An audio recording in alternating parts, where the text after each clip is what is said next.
যদি আত্মা সত্যি থাকে তাহলে মৃত্যু কি?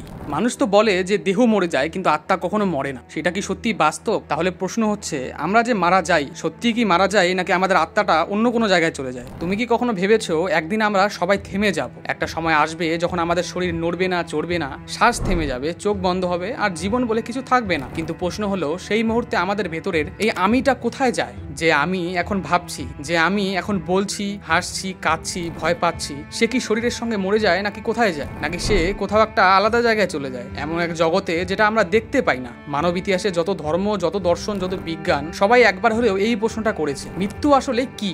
আর যদি আত্মা সত্যি থাকে তাহলে এই মৃত্যু নামের জিনিসটার মানে আসলে কি? আজকের ভিডিওতে এইটাই আমরা জানবো। ভাবো একবার তুমি একটা ঘরে বসে আছো, তোমার প্রিয় মানুষটা শুয়ে আছে সামনে। একটু আগে পর্যন্ত সে বেঁচে ছিল, কথা বলছিল, হাসছিল, আর হঠাৎ সে চুপ হয়ে যায়। তুমি তাকে ডাকছো কিন্তু কোনো সাড়া নেই। ডাক্তার এসে বলে গেল সে আর নেই, কিন্তু তুমি তাকিয়ে দেখছো তার শরীর তো ঠিক আছে, চোখ, নাক, মুখ সব তো আগের মতোই। তাহলে আসলে কি নেই? যে মানুষটা কিছুক্ষণ আগে ছিল সে এখন আর নেই, আর যেই মানুষটা এখন নেই সেই মানুষটা কোথায়? আর যে জিনিসটা আগে ছিল সেটা এখন নেই কেন? আর সেই এই নেইটাই হলো আত্মা। শরীরটা আছে কিন্তু আমিটা নেই। যে আমি চিন্তা করে, অনুভব করে, ভালোবাসে, ভয় পায়, সে কোথায় গেল? এই প্রশ্ন থেকেই আত্মার ধারণার জন্ম হয়। প্রাচীন যুগ থেকে মানুষ বিশ্বাস করে আসছে শরীর আর আত্মা দুটো আলাদা জিনিস। শরীর হলো মাটির তৈরি, কিন্তু আত্মা হলো শক্তির তৈরি, যা মরে না, কেবল রূপ বদলায়। আমরা জানি শক্তি কখনো বিনাশ করা যায় না, শক্তিকে সৃষ্টি করাও যায় না, এটা শুধুমাত্র অন্যত্র স্থানান্তরিত হয়। ভারতীয় দর্শনে বলা হয় আত্মা অমর, গীতাতে বলা হয় আত্মা জন্ম নেয় না, মরে না। শরীরে যেমন পুরনো পোশাক ফেলে নতুন পরে, আত্মাও পুরনো দেহ ফেলে নতুন দেহে ফিরে আসে। অর্থাৎ মৃত্যু শুধু একটা যাত্রা, এক দেহ থেকে অন্য দেহে যাওয়া। কিন্তু সবাই কি এটা বিশ্বাস করে? বিজ্ঞানীরা বলেন আত্মার কোনো প্রমাণ নেই। বিজ্ঞান বলে আমাদের শরীর এমন একটা বিশাল যন্ত্র যেখানে রক্ত, মস্তিষ্ক সমস্ত কিছু একসঙ্গে কাজ করে। যখন মস্তিষ্ক কাজ বন্ধ করে দেয় তখন আমরা মরে যাই। তাদের মতে কোনো আত্মা নেই, আছে শুধু চেতনা, যেটা মস্তিষ্কের কাজের ফল। যেমন একটা বাল্বে বিদ্যুৎ গেলে আলো জ্বলে, বিদ্যুৎ বন্ধ হলেই আলো নিভে যায়। তাহলে কি আমরা ইলেকট্রনিক বাল্বগুলোর মতোই? আমাদের চিন্তা, ভালোবাসা, দুঃখ, ভয় সব কি কেবল এই মস্তিষ্কের খেলা? কিন্তু এখানেই আসে একটা রহস্য। অনেক এমন মানুষ রয়েছে যারা মৃত্যুর মুখ থেকে ফিরে এসেছে। তাদের মুখ থেকে এটা শোনা যায় তারা ওই সময়ে এমন একটা জিনিস দেখেছিল যেটা তাদের কাছে একদমই আলাদা। তারা আলো দেখছিল, কেউ আবার কোনো টানেল দেখছিল যে সেই টানেল থেকে বেরিয়ে গেছে, নিজের শরীরের বাইরে ভেসে বেড়াচ্ছিল। আবার কেউ কেউ তারা যেন অন্য একটা জগতে গিয়েছিল, যেখানে শান্তি, আলো আর অদ্ভুত সমস্ত প্রশান্তি, যেখানে সম্পূর্ণ জগৎটাই একদম আলাদা। এই অভিজ্ঞতাগুলোকে বলা হয় NDE, অর্থাৎ নিয়ার ডেথ এক্সপেরিয়েন্স। আর এখান থেকে শুরু হয় নতুন একটা অধ্যায়। মৃত্যুর পর আসলে কি ঘটে? আমরা ঠিক কোথায় যাই? আমরা না গেলে আমাদের আত্মাটা ঠিক কোথায় যায়? যে মানুষগুলো মৃত্যু থেকে ফিরে এসেছে তারা প্রায় এমন কিছু এক্সপিরিয়েন্স শেয়ার করেছেন, তাদের মতে তারা শরীরের বাইরে ভেসে বেড়াচ্ছিল।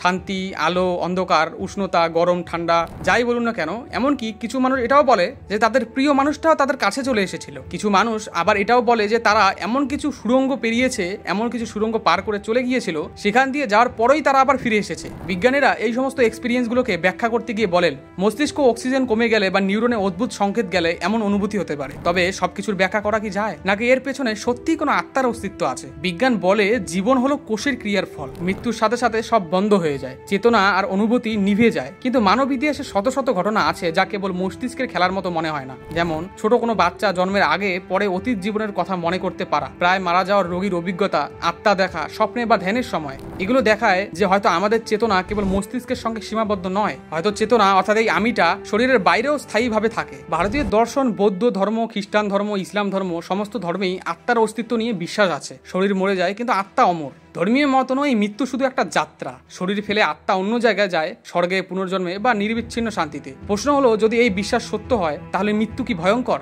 নাকি এটা একটা সূচনা? বিজ্ঞানীদের মতে তারা বলেন যে আমরা এখন আত্মার অস্তিত্ব প্রমাণ করতে পারিনি, কিন্তু কিছু ঘটনা রয়েছে যা রহস্যময়। যেমন ভাষার বা স্মৃতির তথ্য যা কেউ শেখেনি, তাও ছোট শিশু মনে রাখে। স্বপ্নের মধ্যে অতীত জীবনের তথ্য জানা, মৃত্যুর সময় ভেসে থাকা ফিলিংস, এই সমস্ত কিছু প্রমাণ না হলেও প্রশ্ন জাগায় শরীরের মৃত্যু মানে কি চেতনার মৃত্যু, নাকি মৃত্যু শুধু একটা ট্রান্সফরমেশন? ভাবো তো, মৃত্যু হলো একটা দরজা, শরীর হলো ঘর, আর আত্মা হলো সেই আলো যা ঘর ছেড়ে বাইরে চলে যায়। যেখানে যায় তা আমরা দেখতে পাই না, অনুভব করতে পারি না, কিন্তু ইতিহাস, ধর্ম আর অভিজ্ঞতা সব একটাই কথা বলে, আমি অদৃশ্য হলেও অস্তিত্ব রাখে। এখন প্রশ্ন হলো, তুমি কি বিশ্বাস করবে যে এই আমিটা তোমার মধ্যেও আছে? সে কি একদিন নতুন কোনো জগতে চলে যাবে? অর্থাৎ তার কি পুনর্জন্ম হবে এবং তোমার আত্মা কি চিরকাল অমর থাকবে? যদি আত্মা সত্যিই থাকে তাহলে মৃত্যুর মুহূর্তে আমরা কেবল শরীর পরিবর্তন করি, একটা নতুন জগতে যাত্রা শুরু করি যা আমরা দেখতে দেখতে পাই না। ধারণা করা হয় একটি আলো যা আমাদের চিন্তা ও অনুভূতিকে বহন করে, একটি শক্তি যা মৃতদেহের বাইরে চলে যায়, যেখানে সময়, স্থান, কাল, পাত্র কোনো কিছুর বাধা নেই। কিছু মানুষ যা দেখেছে তা হলো